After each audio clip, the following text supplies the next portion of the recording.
برسو انوار رمضان، دیکھو انوار رمضان۔ الحمدللہ رب العالمین والصلاة والسلام علی سید الانبیاء والمرسلین، اما بعد، اعوذ باللہ من الشیطان الرجیم، بسم اللہ الرحمن الرحیم۔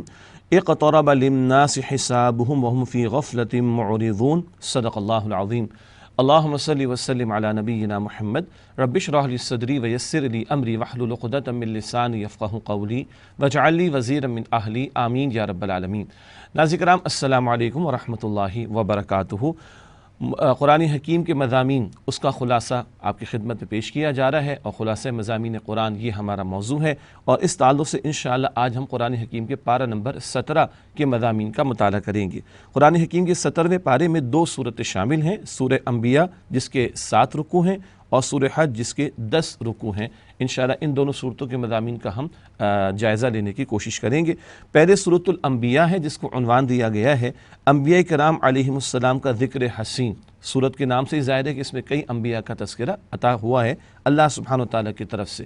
پہلا رکوع ہے سورہ انبیاء کی آیات 1 تا 10۔ قرآن میں تمہارا بھی ذکر ہے، غور تو کرو۔ ابتدا میں اللہ سبحانہ وتعالیٰ نے قیامت کے برپا ہونے کا ذکر فرمایا کہ قیامت تو قریب ہی آیا چاہتی ہے، لیکن بہت سے لوگ اس کے تعلق سے غفلت میں مبتلا ہیں۔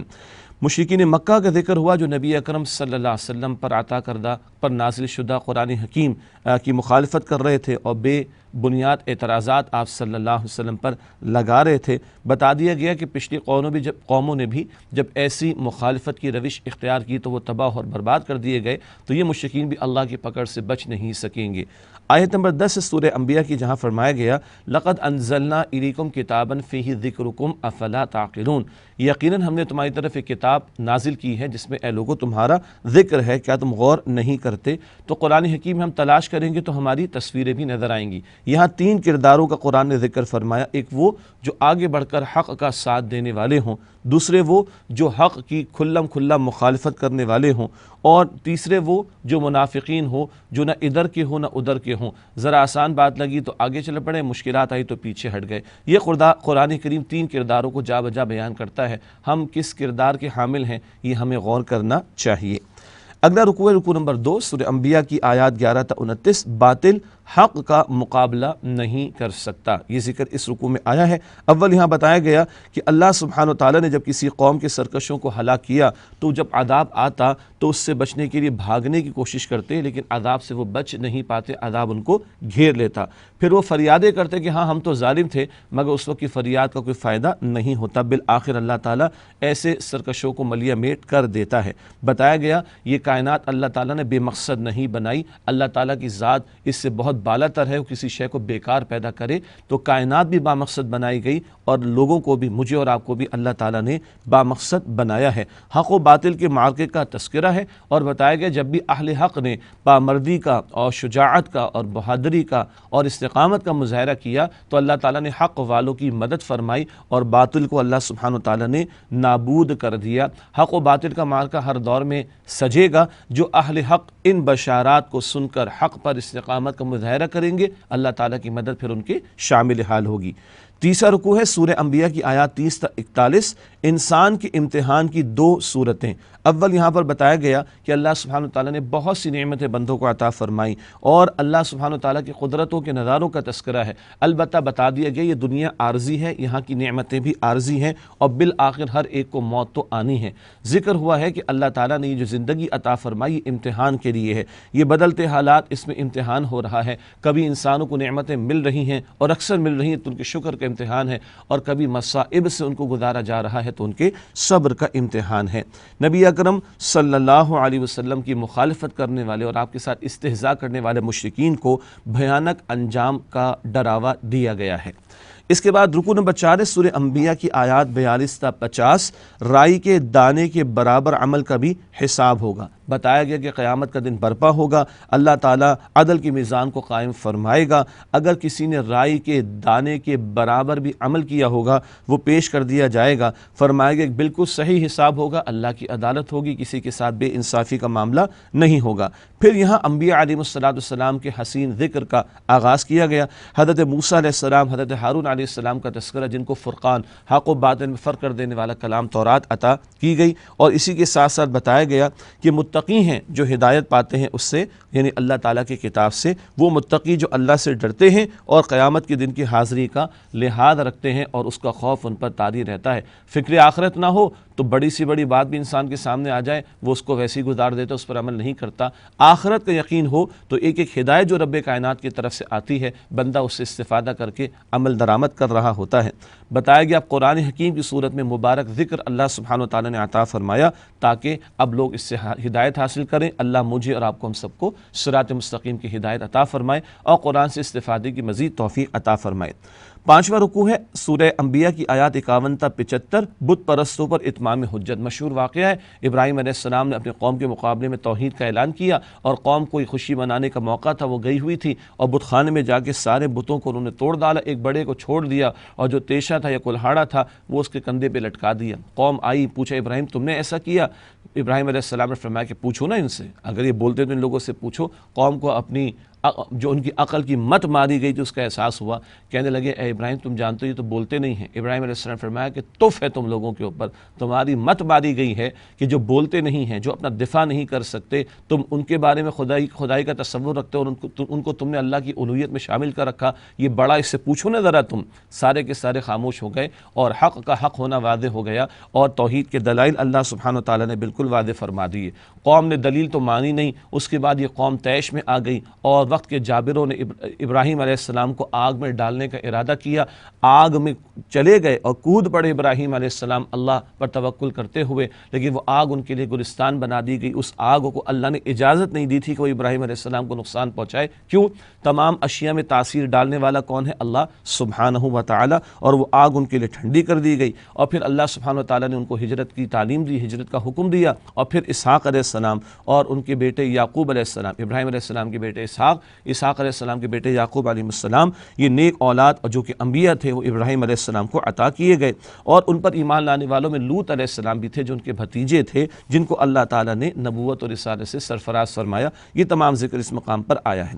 پھر رکوع نمبر 6 ہے سورہ انبیاء کی آیات 76 تا 93، انبیاء کرام علیہ السلام پر اللہ کی عنایت۔ بڑا پیارا گلدستہ ہے انبیاء علیہ السلام کے ناموں کا بھی جو اس مقام پر آیا۔ حضرت نوح علیہ السلام، حضرت داؤد علیہ السلام، حضرت سلیمان علیہ السلام، حضرت ایوب علیہ السلام، حضرت اسماعیل علیہ السلام، حضرت ادریس علیہ السلام اور حضرت ذوالکفل علیہ السلام، ان تمام انبیاء پر اللہ کی عنایات کا ذکر ہے۔ بتایا گیا کہ یونس علیہ السلام جو اپنی قوم کو چھوڑ کر چلے گئے تھے، پھر وہ ایک مچھلی کے پیٹ میں پہنچا دیے گئے اور اس مچھلی کے پیٹ میں انہوں نے اللہ کو پکارا، لا الہ الا انت سبحانک انی کنت من الظالمین۔ اس کو ہم لوگ آیت کریمہ کہتے ہیں، ٹھیک ہے، لیکن تمام آیات قرآن کریم کی وہ آیات کریمہ ہی اللہ سبحانہ وتعالیٰ کی طرف سے یہ معروف ہے جو یونس علیہ السلام کی دعا مچھلی کے پیٹ میں، اور اللہ تعالیٰ نے ان پر رحم فرمایا، اللہ تعالیٰ نے ان کو جو ہے وہ اس مچھلی کے پیٹ میں زندہ ہی رکھا، اس کے بعد ان کی حفاظت فرمائی۔ بہرحال یہ تذکرہ ہے کہ لا الہ الا انت سبحانک انی کنت من الظالمین پڑھتے رہے وہ، اے اللہ تیرے سوا کوئی معبود نہیں، بے شک میں ہی، تو پاک ہے ہر عیب سے اللہ، بے شک میں ہی نقصان کرنے والوں میں سے ہوں۔ ہم لوگوں کو بھی اپنے معمولات میں اس کو شامل رکھنا چاہیے، کیونکہ آگے قرآن نے فرمایا اسی طرح ایمان والوں کو اللہ سبحانہ وتعالیٰ نجات عطا فرماتا ہے۔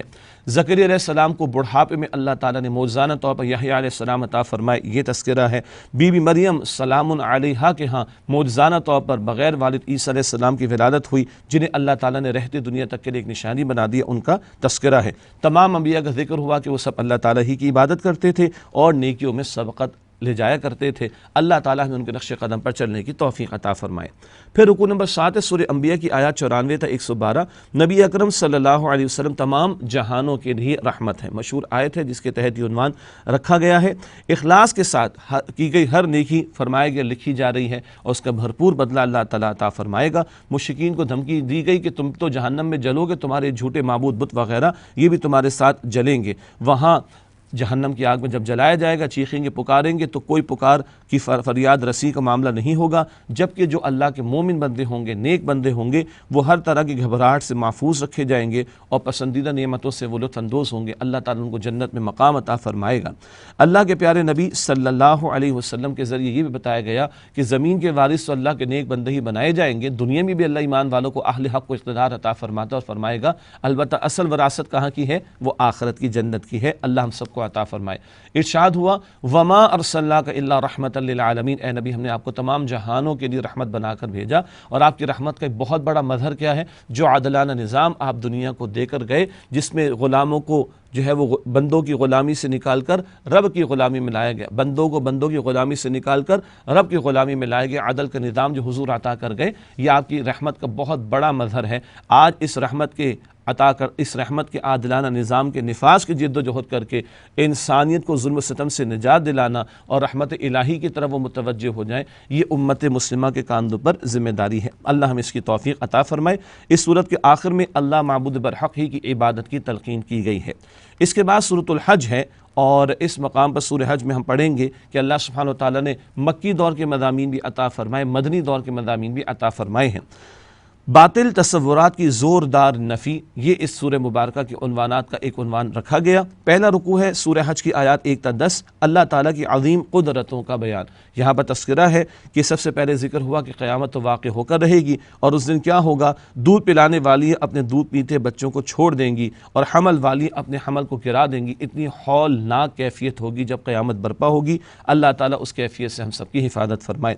بتایا گیا لوگ دیوانے اور مدہوش نظر آئیں گے، حالانکہ وہ دیوانے اور مدہوش نہیں ہوں گے، بلکہ اللہ کا عذاب بڑا شدید ہوگا۔ بتایا گیا کہ دیکھو تم اللہ کی قدرت کے بارے میں شک کرتے ہو تو انسان کو تو مرنے کے بعد دوبارہ زندگی اللہ ہی عطا فرمائے گا۔ کیا تم غور نہیں کرتے کہ اللہ تعالیٰ نے تمہیں مٹی سے پیدا کیا، تم نہ تھے تو اللہ نے تمہیں بنایا، ایک قطرے سے تمہاری تخلیق کا آغاز ہوا، اور پھر نطفہ اور علقہ اور مضغہ، یعنی نطفہ ہے لٹکتا ہوا ایک قطرہ، ایک لٹکتی ہوئی شے کی شکل میں، جمے ہوئے خون کی شکل میں، پھر ایک بوٹی کی شکل میں، پھر تمہاری ہڈیوں کا معاملہ، پھر ان پر گوشت کے چڑھائے جانے کا معاملہ۔ یہ درجہ بدرجہ دیکھو تمہاری تخلیق کیسے اللہ نے مکمل فرمائی، نہ تھے تو بنا دیا، دوبارہ بنا دینا کیا مشکل اللہ کے لیے۔ زمین کا ذکر ہے، وہ مردہ ہو جاتی ہے، اللہ تعالیٰ بارش برسا کر اس کو زندگی عطا فرما دیتا ہے۔ جو مردہ زمین کو زندگی دینے پر قادر، وہ تمہیں موت دینے کے بعد بھی دوبارہ زندگی دینے پر قادر ہے۔ اللہ سبحانہ وتعالیٰ نے فرمایا کہ لوگ اللہ تعالیٰ کی قدرت کے بارے میں جھگڑے میں مبتلا ہیں، اللہ تعالیٰ بالآخر سارے فیصلے فرما دے گا آخرت میں۔ اللہ تعالیٰ ہم سب کے حساب کو آسان فرمائے۔ اس کے بعد دوسرا رکوع ہے سورہ حج کی آیات ہیں 11 تا 22، دنیا اور آخرت دونوں کا خسارہ۔ یہاں ذکر ہے کہ کچھ لوگ ہیں جو اللہ کی بندگی بس کنارے کنارے رہ کر کرتے ہیں، منافقانہ طرز عمل کا تذکرہ ہے کہ ذرا آسان بات سامنے آئی تو عمل کر لیا، ذرا مشکل بات آئی تو اس کو چھوڑ دیا۔ یہ تو ایک عام رویہ معاشرے میں دیکھتے ہیں کہ عام حالات کے اندر 4 نمازیں کچھ لوگ پڑھ لیتے ہیں، فجر کی مشکل لگتی ہے چھوڑ دیتے ہیں۔ استغفر اللہ، یہ کیا بات ہوئی بھائی؟ تمام نمازوں کو اللہ تعالیٰ نے دیا، آسان لگا تو عمل کیا، مشکل لگا تو چھوڑ دیا، اپنی تھوڑی چلانی، اپنی مرضی تھوڑی چلے گی، رب کا جو حکم آ جائے اس کے سامنے اپنے آپ کو سرنڈر کرنا چاہیے۔ تو فرمایا کہ فائدہ نظر آتا ہے تو چل پڑتے ہیں، ذرا قربانی دینی پڑے، کوئی مشکل آ جائے، نقصان کا اندیشہ ہو تو بھاگ لیتے ہیں۔ فرمایا ایسے لوگوں کے لیے دنیا میں بھی خسارہ اور آخرت میں بھی خسارہ ہے۔ اللہ تعالیٰ ہمیں اپنی کامل بندگی کی توفیق عطا فرمائے۔ مخلص اہل ایمان جو نیک اعمال کرنے والے ہوں ان کے لیے جنت کا وعدہ ہے، جبکہ کافروں کے لیے جہنم کا دردناک عذاب ہوگا، اس کا تذکرہ ہے۔ کافروں کے لیے شدید عذاب کا بیان ہے، ان کے لباس بھی جہنم میں آگ کے ہوں گے، استغفر اللہ، ان پر کھولتا ہوا پانی انڈیلا جائے گا جو ان کی کھالوں کو اور انتڑیوں کو پگھلا دے گا، استغفر اللہ، ان پر لوہے کے ہتھوڑوں سے ضربیں لگائی جائیں گی، اور وہ جب بھی جہنم سے نکلنا چاہیں گے اسی میں ٹھوکریں مار کر ان کو دوبارہ گرا دیا جائے گا، اور جلنے کا عذاب مستقل ان کو دیا جائے گا۔ اللہم اجرنا من النار، اے اللہ ہم سب کو آگ کے عذاب سے محفوظ فرما۔ تیسرا رکوع ہے سورہ حج کی آیات 23 سے 25۔ حرم کی سرزمین پر مسجد کی طرح سب کا حق ہے۔ مسجد حرمین کی جو حرم شریف کا جو علاقہ ہے اس کے تعلق سے کلام آئے گا انشاءاللہ اس رکوع میں۔ یہاں ذکر ہے کہ باعمل اہل ایمان کے لیے ایسے باغات ہوں گے جن کے نیچے سے نہریں جاری ہیں، ان کے لباس ریشم کے ہوں گے، اور زیب و زینت سونے کے کنگنوں اور موتیوں کی صورت میں ان کو عطا کی ہوگی۔ اس کے برعکس جن لوگوں نے اللہ کے راستے سے روکا اور سرزمین حرم کی طرف آنے والوں کے لیے رکاوٹ ڈالی، مشرکین مکہ کا تذکرہ ہے، یا اس سرزمین کے طے شدہ آداب کی خلاف ورزی جو لوگ کرتے ہیں ان کے لیے دردناک عذاب ہوگا۔ مسجد حرام کہتے تو اس کی حرمت کو برقرار رکھنا ضروری ہے، حدود حرم کہتے تو اس کی حرمت کو برقرار رکھنا ضروری ہے، اور جو وہاں پر ظلم و زیادتی کرے ان کو عذاب کا ڈراوا سنایا گیا ہے۔ بتایا گیا کہ اس سرزمین کا یہ ادب ہے کہ اسے آمدنی کا ذریعہ نہ بنایا جائے۔ اہل علم نے اس پر کلام بھی فرمایا۔ ایک رائے یہ ہے کہ مقامات جو مناسک کے مقامات ہیں ان کا تو کوئی کرایہ وغیرہ کا معاملہ نہ ہو، اور اس کے علاوہ بھی فقہاء نے اس پر کلام فرمایا۔ اگر ان نقطوں پر غور کیا جائے تو حج کے فریضے کی ادائیگی کا معاملہ اور آسان ہو جائے گا مسلمانوں کے لیے۔ فرمایا کہ یہاں شرک اور قتل و غارت گری نہ کی جائے، کسی شکار کو مارا یا بھگایا نہ جائے، معینہ درختوں کے سوا باقی درختوں کو نہ کاٹا جائے۔ یہ اس سرزمین کے آداب میں حدود حرم کا ذکر ہو رہا ہے۔ حرم کی سرزمین پر کسی کی ملکیت کا معاملہ نہیں، یہ تمام مسلمانوں کے لیے بالکل اسی طرح ہے جیسے کہ مسجد ہوتی ہے، ہر مسلمان کو وہاں پر آنے کا حق ہے۔ اسی طرح سرزمین حدود حرم کا معاملہ ہے کہ وہاں ہر مسلمان کو اجازت ہے مناسک کے ادا کرنے کا معاملہ بھی اور ادروائز بھی۔ بہرحال اس میں فقہا کی تفصیلات کو تفاصیل میں دیکھا جا سکتا ہے۔ رکوع نمبر 4 ہے سورہ حج کی آیات 26 تا 33، حج کے مناسک اور برکات۔ بیان کیا گیا ہے کہ ابراہیم علیہ السلام کو اللہ تعالیٰ نے حکم دیا تھا کہ مسجد حرام میں صفائی و طہارت کا خاص اہتمام کریں اور اس گھر کو شرک کی نجاست سے پاک رکھیں، اور انہوں نے اس کا پورا حق ادا فرمایا۔ لوگوں کو حج کی ادائیگی کے لیے پکاریں، اللہ تعالیٰ اس پکار کو دنیا کے کونے کونے تک پہنچا دے گا، اور زمین کے کونے کونے سے ذوق و شوق کے ساتھ لوگ اللہ کے گھر کی طرف آئیں گے۔ اللہ مجھے، آپ کو، ہم سب کو اپنے مبارک گھر کی زیارت کی توفیق عطا فرمائے۔ حج کی بدولت اللہ تعالیٰ فرما رہا ہے لوگوں کو بہت سے فائدے حاصل ہوتے ہیں، ایمانی جذبات کو جلا ملتی ہے، عبادات کا کئی گنا اجر مل جاتا ہے، بہت سے معاشی اور معاشرتی فوائد بھی میسر آتے ہیں۔ بتایا گیا کہ قربانی کی عبادت ہے، احرام اتار کر غسل کرنا اور طواف زیارت کرنا، یہ مناسک حج میں شامل ہیں، یہ ارکان حج میں سے ہیں۔ حج کی عبادت کے بڑا حاصل کیا ہے کہ ہر قسم کے شرک، جھوٹ اور اللہ تعالیٰ کی نافرمانی سے اجتناب کیا جائے۔ حج تو وہ حج ہے کہ جس کی حفاظت کی جائے اور جس کو گناہوں سے بچایا جائے۔ شرک کرنے والا ایسا بد نصیب ہے کہ وہ توحید کے بلند مرتبے سے گرتا ہے تو خواہشات نفس کی پیروی سے بہت دور کی پستی میں گرا دیتی ہے، اور پھر وہ دنیا کے ٹھیکیدار جو بن جاتے ہیں، مختلف مذاہب کے اندر کوئی پنڈت ہے، پروت ہے، دنیا پرست پیر ہے، اور وہ اس کو لے کے اچک کر جو ہے وہ شرک کے دھندوں کے اندر مبتلا کر دیتے ہیں، اور پھر کیا ہے کہ ان کی کمائی بھی ہڑپ کر جاتے ہیں اور ان کا ایمان بھی برباد کرتے ہیں اور آخرت بھی برباد کرتے ہیں معاذ اللہ۔ ایسے ظالم قسم کے لوگ جو مذہب کے نام پر لوگوں کا استحصال کرتے ہیں اور شرکیہ معاملات میں مبتلا کرتے ہیں، اللہ تعالیٰ ان سے ہم سب کی حفاظت فرمائے۔ رکوع نمبر 5 ہے سورہ حج کی آیات 34 تا 38، قربانی کا حکم، روح اور مقصد۔ بتایا گیا کہ اللہ تعالیٰ نے ہر امت کے لیے قربانی کے حکم کو جاری فرمایا، اور حلال جانوروں کو اللہ کی راہ میں جب ذبح کیا جائے تو پھر اس پر اللہ تعالیٰ کا نام لیا جائے۔ بتایا گیا کہ قربانی کی روح یہ ہے کہ انسان اپنی نفسانی خواہشات کے اوپر چھری پھیر دے اور اللہ کا تقوی اختیار کرے اور گناہوں سے اپنے آپ کو بچانے کی کوشش کرے۔ جانور کو ذبح کرتے ہوئے اللہ کا نام لیتے اللہ اکبر، تو اللہ کو زندگی کے تمام امور میں بڑا مانا جائے۔ جیسے جانور کی گردن پر چھری پھیر دیتے ہیں، ایسی اپنے خواہشات نفسانی کی گلے پر بھی چھری پھیر دینی چاہیے۔ رکوع نمبر 6 ہے سورہ حج کی آیات 39 تا 48، قتال فی سبیل اللہ کی اجازت۔ مکہ مکرمہ میں تو ہاتھوں کو باندھے رکھنے کا حکم تھا، ہجرت کے سفر کے دوران میں قتال کی اجازت آ گئی، کیوں؟ مسلمانوں پر ظلم و ستم ہوا تھا، اب ان کے ہاتھوں کو کھول دیا گیا۔ ہجرت کے سفر کے دوران میں قتال کی اجازت، اور ہجرت کے بعد جب سورۃ البقرہ کا نزول ہوا تو قتال کی فرضیت بھی آ گئی، اور مقصد کیا ہے؟ اللہ سبحانہ و تعالیٰ کے کلمے کی سربلندی۔ بتایا گیا ہے کہ اللہ سبحانہ و تعالیٰ مسلمانوں کو نصرت اور فتح عطا فرمائے گا، اس کی خوشخبری عطا کی گئی۔ ظلم کے خاتمے کے بعد جب ایمان والوں کو اقتدار ملے تو 4 کام ان کے کرنے کے ہیں، اور یہاں نقطہ نوٹ کیجئے گا، جن کو اقتدار اور اختیار ملے ان کی 4 ذمہ داریاں: نماز کا نظام قائم کرنا، زکوٰۃ کا نظام قائم کرنا، نیکی کا حکم دینا اور بدی سے روکنا۔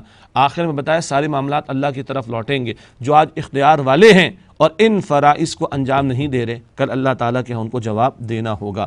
بتایا گیا کہ کفار کون ہیں؟ کہ وہ جن کی آنکھیں نہیں، جن کے دل اندھے ہیں، اور مراد یہ ہے کہ ان کا باطن اندھا ہو چکا، یہ روح کی آنکھوں سے نہیں دیکھتے، حق کو قبول نہیں کرتے، تو اللہ تعالیٰ نے ان کو ہدایت سے محروم کر دیا۔ اس کے بعد رکوع نمبر 7 ہے سورہ حج کی آیات 49 سے 57، شیطان کی آمیزش، اللہ کی طرف سے اصلاح۔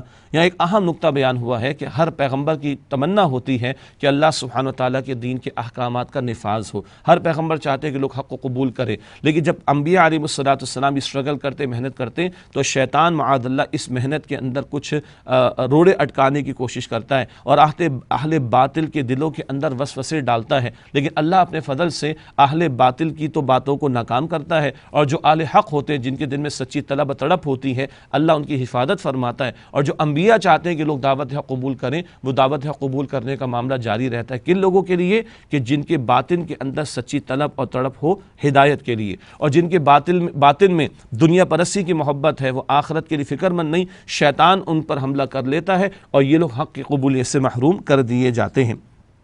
اللہ سبحانہ و تعالی ہم سب کو ہدایت کی سچی طلب اور تڑپ عطا فرمائے اور گمراہی اور شیطان کے حملوں سے اللہ تعالی ہم سب کی حفاظت فرمائے۔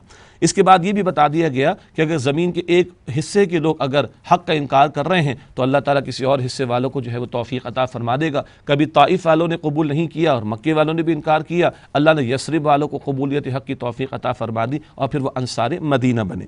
رکو نمبر 8 ہے سورہ حج کی آیات 58 تا 64۔ ہجرت کے بعد بھی آزمائشیں آئیں گی۔ بتایا گیا اگر سفر ہجرت کے دوران میں کوئی شہید کر دیا گیا یا فوت ہو گیا، ہر صورت میں اللہ تعالیٰ کے ہاں سے اس کو بہترین اجر ملے گا، عمدہ ٹھکانہ ملے گا، عمدہ رزق عطا ہوگا۔ البتہ بتایا گیا کہ ہجرت کے بعد بھی امتحانات ختم نہیں ہوں گے، ابھی تو نیا سلسلہ امتحانات کا اور آزمائشوں کا آئے گا اور جنگوں کا سلسلہ شروع ہوگا۔ ہاں ان میں کبھی فتح کا معاملہ بھی ہو سکتا ہے، کبھی وقت شکست کا بھی معاملہ ہو سکتا ہے، لیکن بالآخر آخری فتح اہل حق کی ہوگی۔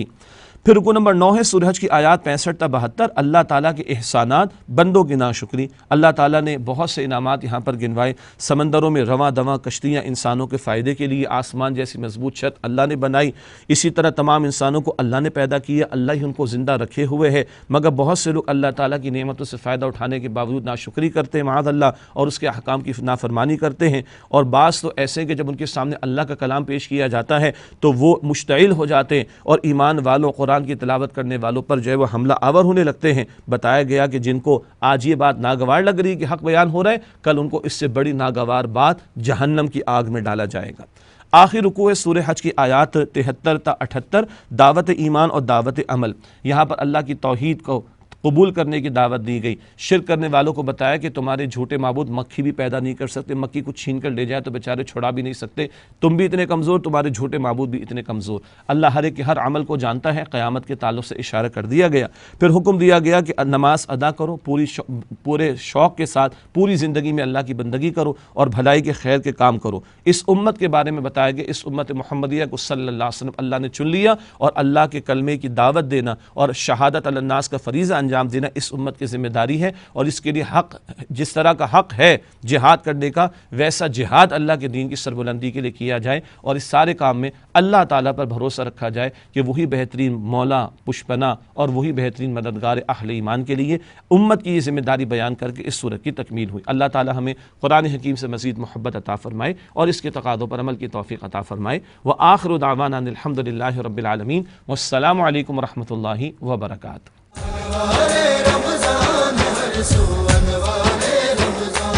دیکھو انوار رمضان۔